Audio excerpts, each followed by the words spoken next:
Welcome, ladies and gentlemen. My name is DLPOV, and thank you for joining me for another week of Jojo's Bizarre Adventure. Diamonds Unbreakable, Part 4, Episode 14, if I'm not mistaken. Well, let's just get started with this overview already, and because I'm actually a little bit excited. I absolutely love this character that we got introduced in this episode. But let's start with the start. No opening. I hope that this means that we're slowly transitioning over to opening number 2. I'm really hoping that we're going there, especially now that we're getting introduced to this character. So the episode starts off with Koishi and Hazamada encountering one another on the street. Now, this first minute, I'm just gonna put this out there. I absolutely hated the animation. It looked like shit. Koishi and Hazamada were lazily drawn and animated. Did not like it. It was just for that first episode and occasionally throughout the rest of the episode.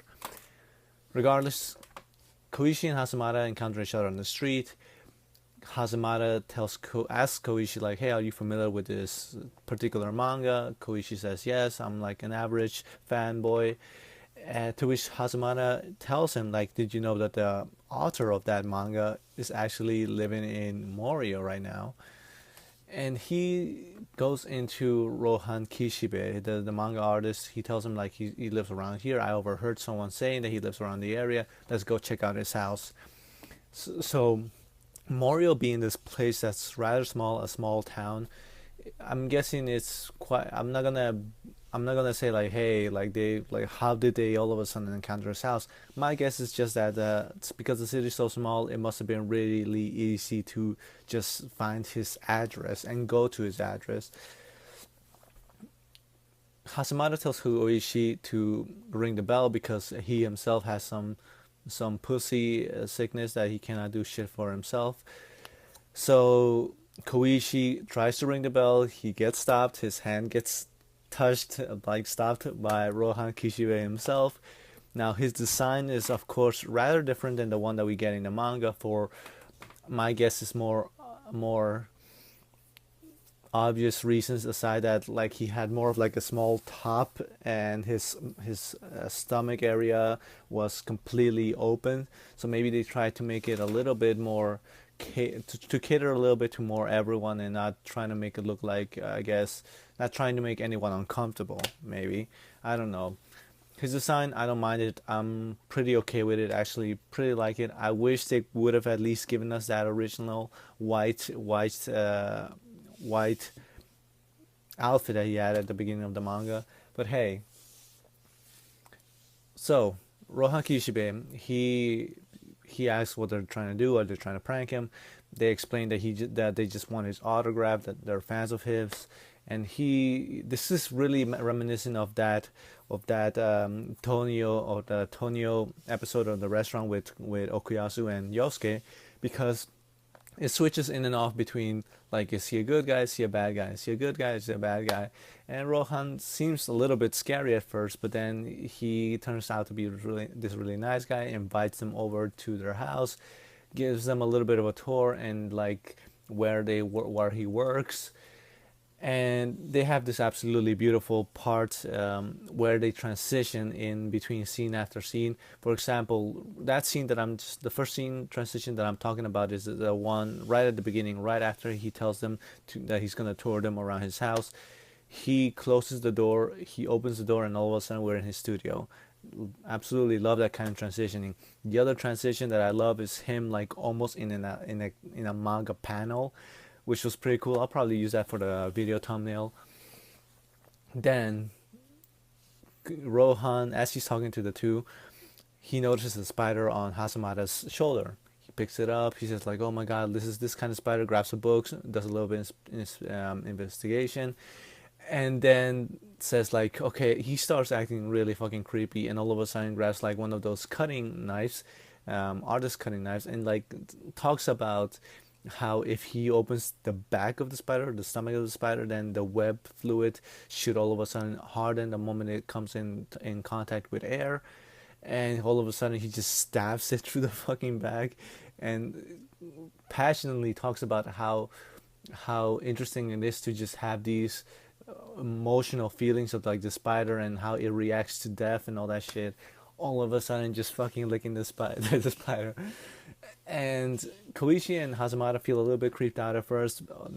Of course they would, but at the same time they kind of appreciate the fact that a manga artist really goes for these original concepts to try and understand something. And being an artist myself, like I don't like spiders, but I follow similar procedures where I enjoy observing things. Like I absolutely love animals, but if a fucking lion eats a zebra in front of me, like I'm not gonna be like, oh no, I gotta turn around, like, or like Hazamata puke. Um, I'll just view it and be like, yeah, that's nature. Regardless, Rohan tells them like, all right, I'll go sign, give you your signatures, and I'll go get some tea.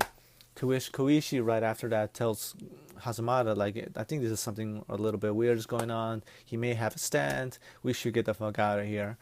And Hazamata sees like this folder and it's some manuscripts, and he tells Koichi like, hey, I've been eyeing that shit for a while. Before we leave, let's at least take a look at that.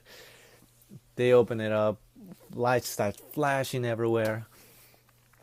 Friggin' Rohan knew that they were gonna do something similar to that, so he enters the room and he tells them like, this is kind of like, since you guys are the first ones to open my manuscript, like I'm gonna show you guys something. All of a sudden, Koishi's head, the famous. If you play JoJo's Bizarre Adventure, the PS3 game, All-Star Battle Royale, um, you seen the loading screen, in the loading screen, the little Koichi, like the pages turning around on his face. You've seen this, and yes, this is Rohan Kishibe stand, Heaven's Door, which he names in the episodes. What it allows Rohan to do is basically is read into the people almost like in a like as a book, or like documentaries, or like I would say a collage of a collection of various events of the people, and he can get to know them to the detail. Rohan reads on Koichi and he finds the interesting fact, which is the fact that there are multiple stand users in Morio, and it gives him inspiration. It hypes him up. It tells him like, wow, this is really good material that I can use. Koichi, word as fuck, like calls out Echoes.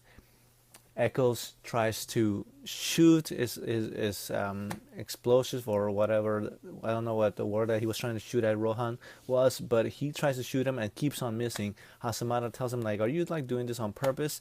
And in a way, yes, he kind of is, because not only does Heaven's Door allow Rohan to read up into the characters, but it also allows them to. It also allows him to adjust certain elements of the person, and he adjusted in Koishi's life story basically the fact that he cannot attack the manga artist Rohan Kishibe, which makes it impossible for Koishi to do a counterattack. Rohan goes to Hazamata, tells him like, all right, let's see what you got. Hazamata feels honored because Rohan is supposed to be this prodigy of a legend, and Rohan straight up shuts him down, telling him like, wow, you're an asshole. Like my people, like my readers wouldn't like to read about you. Fuck you. Then Koichi questions him, why are you doing this? And Rohan straight up gives his explanation of being a manga artist. Tells Koichi and Hazamata that, listen, every day I'm living with anxiety. Every day I don't know what I should or should not write about. Every day I'm worried that the next week my readers all of a sudden are gonna just give up on me.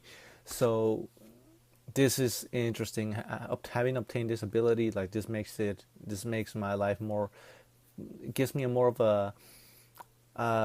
gives me something to hold on to in case something goes wrong. I can find better stories through this.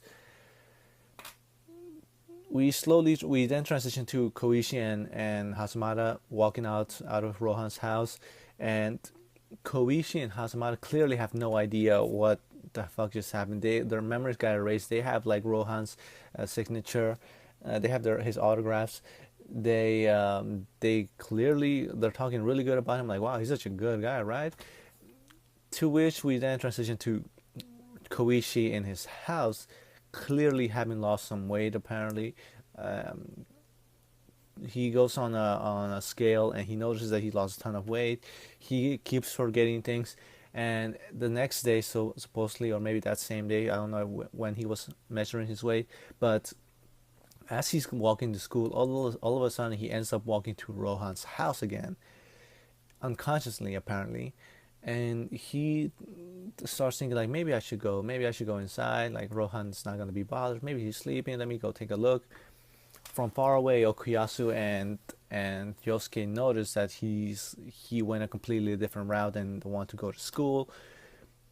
And then we end with Rohan looking at Koichi and saying like, "Oh, it's about time you got here, just on time, basically." And the episode to be continued appears, and we get roundabout. No,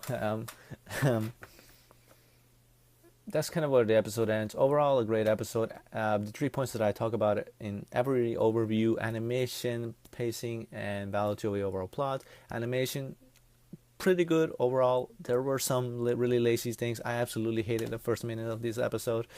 Pacing, well paced, well prepped. Absolutely love the Rohan character. I'm not sure if it's the same voice actor that as in the games, because he sounded a bit different, but maybe because I didn't hear him enough. I personally loved the voice actor of the games of the PlayStation 4 and the PlayStation 3 game more than I did this voice actor. It sounded, I don't know, it gave me more of a Rohan feel than this character does. Regardless, like the character itself. Value to the overall plot, we get introduced to a new villain, and the powers have clearly been already stated. I don't remember whether or not we get more development to this character. Well, I do know one thing that we get more shown about this new villain, but I'm not gonna spoil it. Now, I want to kind of shift over to a little bit of a spoilery thing. It's just one little thing. So if you don't want to get spoiled on anything, and if you're an anime only viewer, please hit the like button down below. Comment down what you thought about this episode. Did you enjoy it? What do you think of our new villain, Rohan Kishibe? What do you think of the animation? Regardless, if you're a new viewer, please subscribe. It will mean a lot to me. Hit the like button down below, and I'll see you guys next week then. So for those of you anime only viewers who have not yet left, I will give you 3 seconds. 1, 2, 3. We're good.